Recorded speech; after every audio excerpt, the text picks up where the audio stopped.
мардуми сарватманд фикри изобилия, фикри чӣ? Фаровонӣ.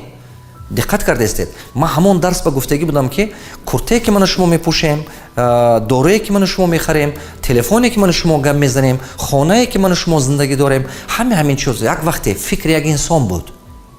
ин чизҳо табиат сохтагӣ нест. инҳо ҳамаш фикри як инсон буд. мана ин доска набуд, мана ин парта набуд, мана ин чизҳо набуд. ино инсон сохт. анакун ба туфайли чӣ сохт инсон ҳамин самолёту мошину телевизору компютер? ба туфайли фикронааш.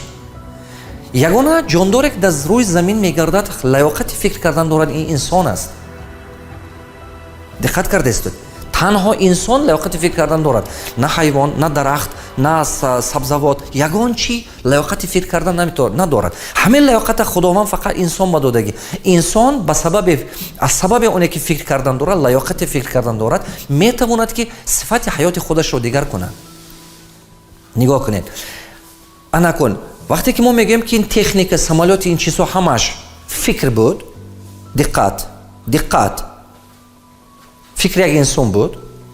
анакун ман ба шумо гӯед ки значит фикр ин як ашёе ҳамин истеҳсолот будааст. ҳамин чӣ аз фикр сар шудагӣ.